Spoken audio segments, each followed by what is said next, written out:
எங்க வீட்டில் இருக்கிறவங்களுக்கு தான் புரிய மாட்டேங்குது. நீங்க 2 பேரும் காதலிக்கிற மாதிரி தெரியுதே. ஆமாங்க.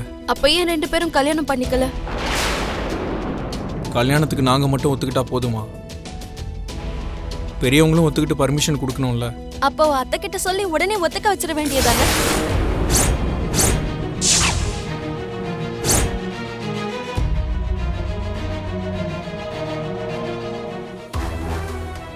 அத்தையா? யார் அந்த அத்தை? நீங்க ஏன் அத்தைன்னு சொல்றீங்க? அதாவது அந்த பெரியம்மாவ ஜானு அத்தைன்னு சொல்லி கூப்பிடுறத கேட்டேன். ஓ, அவங்களா? அவங்க என்னோட பெரியம்மா.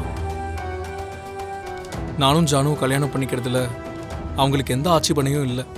அப்போ யாருக்கு அப்ஜெக்ஷன் இருக்கு? எங்க அம்மாவுக்கு தான் பிடிக்கல. நான் ஜானுவை கல்யாணம் பண்ணிக்கிறதுல அம்மாவுக்கு விருப்பம் இல்லை. சின்ன அத்தைக்கு என்ன பார்த்தாலே சுத்தமா பிடிக்காது.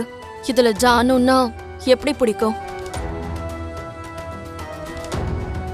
எங்க அம்மாவோட பெர்மிஷனுக்காக தான் நான் காத்துக்கிட்டு இருக்கேன். எதிர்பார்த்துக்கிட்டே இருந்தீங்கன்னா காலம் கடந்து போயிடும், வயசும் கடந்து போயிடும். சம்மதம் தெரிவிக்க வேண்டியவங்க தடங்கலா இருக்கும்போது அதோட நீங்க விட்டுறாம வேற ஏதாவது முயற்சி பண்ணலாம்ல. திரும்ப முயற்சி பண்ணணுமா? வேற என்னங்க பண்றது? நீங்க சொன்னா உங்க அம்மா கேட்க மாட்டாங்கன்னு சொல்றீங்க. ஆனா வேற யாராவது சொன்னா உங்க அம்மா ஒத்துக்க வாய்ப்பு இருக்குல்ல?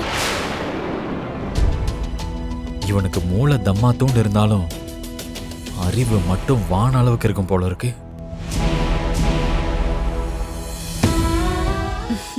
எங்க பாரு ஜுன்னு, சின்ன பசங்க இந்த மாதிரி விஷயங்கள் எல்லாம் பெருசா எடுத்துக்க கூடாது. பார்த்தும் பார்க்காத மாதிரி இருக்கணும், கேட்டும் கேட்காத மாதிரி நடந்துக்கணும். என்னமோ பாட்டி, எனக்கு அப்படிலாம் இருக்க தெரியாது. நான் இப்பவே என் வீட்டுக்கு கிளம்புறேன். அப்படி பார்த்தா இந்த வீடும் உன்னோட வீடு மாதிரி தான். இந்த வீடு எப்படி என் வீடாகும்? இவனுக்கு சொந்த வீடு மாதிரி ஃபீல் ஆகணும்னா பத்திரத்துல இது உன் வீடுதான்னு கையெழுத்து போட்டு கொடுக்கணும்னு நினைக்கிறேன். அடுத்தவங்க பொருள் பாம்புக்கு சமானம்னு சொல்லுவாங்களாம். எங்க அம்மா சொல்லியிருக்காங்க. உங்க வீடும் வேணாம், உங்க சொத்தும் வேணாம்.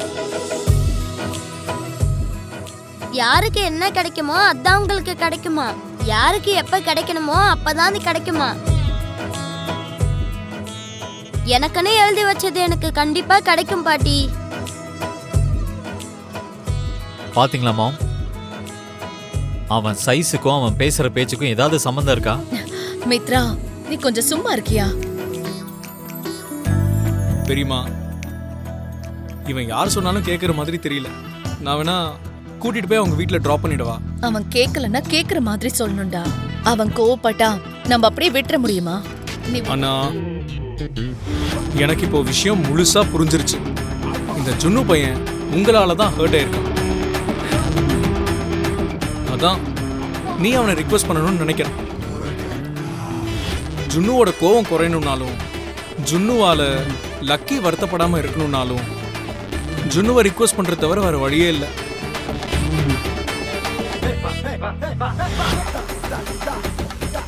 அப்பா ப்ளீஸ் பா, வீட்டுக்கு வந்த கெஸ்ட நம்ம கெஸ்ட் மாதிரி தான் பாத்துக்கணும். அவங்க கஷ்டப்பட்டது கரெக்ட் இல்லைல்ல? ப்ளீஸ் பா, ஜுன்னுவை ரிக்வெஸ்ட் பண்ணுப்பா.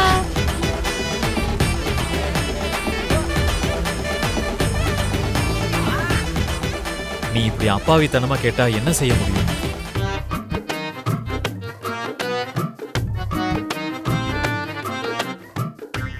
மிஸ்டர் ஜுன்னு மகாராஜா, தாங்கள் எங்கள் வீட்டுக்கு வந்த விருந்தாளி.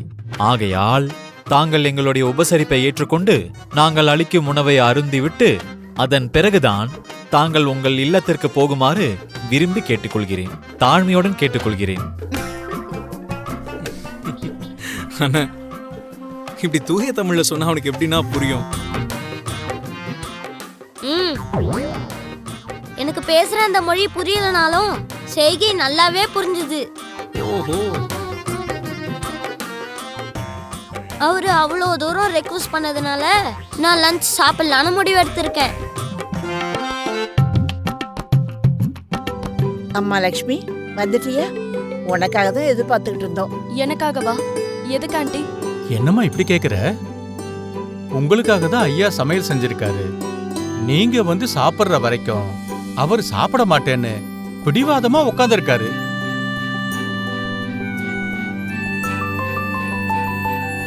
ஆ, என்ன அர்ஜுன், தேவையில்லாம எனக்காக எதுக்கு எதிர்பார்த்துக்கிட்டு இருக்கீங்க? நான் ஏதாவது ஒரு டைம்ல வந்து சாப்பிட்டுருப்பேன்ல. பரவாயில்ல, இருக்கட்டும் லக்ஷ்மி. அதான் இப்போ வந்தாச்சுல, வா சேர்ந்து சாப்பிடலாம். நான் செஞ்ச சாப்பாடை நானே பரிமாறினாதான் அது எனக்கு ரொம்ப பிடிக்கும். நான் எல்லாத்தையும் ரெடி பண்ணி வைக்கிறேன், நீங்கள் வந்துடுங்க. ஆனால் நீங்கள் என் கூட வாங்க. வாங்க. நீங்களாவது அர்ஜுன் கிட்ட சொல்லிருக்கலாம்ல ஆண்டி. எனக்காக பாவம் அவர் எதுக்கு வெயிட் பண்ணணும்? அவன் எப்பவும் அப்படிதாம்மா. கொடுத்த வாக்க மீற மாட்டான். பாசம் வச்சுட்டான்னா மறக்க மாட்டாமா. அவனுக்கு ஒருத்தர் பிடிச்சிருச்சுன்னா அவ்வளவு சீக்கிரம் விட்டு கொடுக்க மாட்டான். அதையும் மீறின அன்பு அவங்க மேல வச்சிருந்தான்னா அவங்களுக்கு ஏதாவது ஒண்ணுன்னா முதல்ல அவன் தான் போய் நிப்பான். இன்னைக்கு உனக்காக சமையல் செஞ்சிருக்கான்ல, அதனாலதான் பக்கத்துல நின்னு பரிமாறுற வரைக்கும் அவனுக்கு மனசு திருப்தியே இருக்காது. உண்மையிலேயே அர்ஜுன் ரொம்ப நல்லவர் ஆண்டி. எல்லாருக்கும் உதவி செய்யறாரு. யாருக்கு என்ன வேணுமோ அதையும் பாத்துக்கிறாரு. நம்ம அர்ஜுன் தம்பி லக்ஷ்மி அம்மாவை விரும்புறாருன்னு லக்ஷ்மி அம்மாவுக்கும் தெரிஞ்சிருக்கும்னு நினைக்கிறேன். அதனாலதான் லக்ஷ்மி அம்மாவும் அவங்க மனசுல இருந்த விஷயத்த வெளியே சொல்லிட்டாங்கன்னு நினைக்கிறேன். இதுக்கு மேல எதையும் யோசிக்காம கேட்டுருங்க. அது என்னவோ தெரியல, எனக்கு கொஞ்சம் டென்ஷனாவே இருக்கு. அம்மா, சாப்பிடும்போது நல்லதா இருந்தாலும் கெட்டதா இருந்தாலும் பேசுனா அதுக்கு ஒரு தீர்வு கண்டிப்பா கிடைக்கும். இப்ப சாப்பிடும்போது நீங்க கேட்டுருங்கம்மா, எதை பத்தியும் யோசிக்காதீங்க. ம்.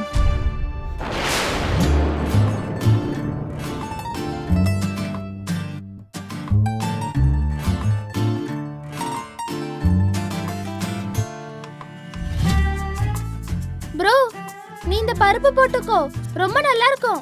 ப்ரோ, இந்த வெண்டைக்காய் பொரியல் போட்டுக்கோ, ரொம்ப நல்லா இருக்கு. கொஞ்ச நாள்ல இவங்க எப்படி இவ்வளோ ஃப்ரெண்ட்ஸ் ஆனாங்க? பயங்கரமா பேசிக்கிறாங்க. மித்ரா, பாத்தியாடா அவங்க ரெண்டு பேரையும்? ஃப்ரெண்ட்ஷிப்னா இப்படிதான் இருக்கணும். தேங்க் யூ so much பாட்டி. You're welcome. பார்க்கலாம் இந்த ஃப்ரெண்ட்ஷிப் எவ்வளோ நாளைக்கு இருக்குமோ, எப்போ கழண்டு விழுமோ. அது என்ன மித்ரா நீ இப்படி பேசுற? மாம், சின்ன வயசுல இருந்து நம்ம இந்த மாதிரி எவ்வளோ பார்த்துருப்போம். சின்ன வயசுல மூக்கும் உரசிக்கிட்டு நம்ம எச்செல்லாம் சாப்பிட்டு பகிர்ந்த ஃப்ரெண்ட்ஸ் எத்தனை பேர் உங்களுக்கு ஞாபகத்தில் இருக்காங்க? எங்க ஃப்ரெண்ட்ஷிப் ஒன்றும் அந்த மாதிரி கிடையாதுப்பா.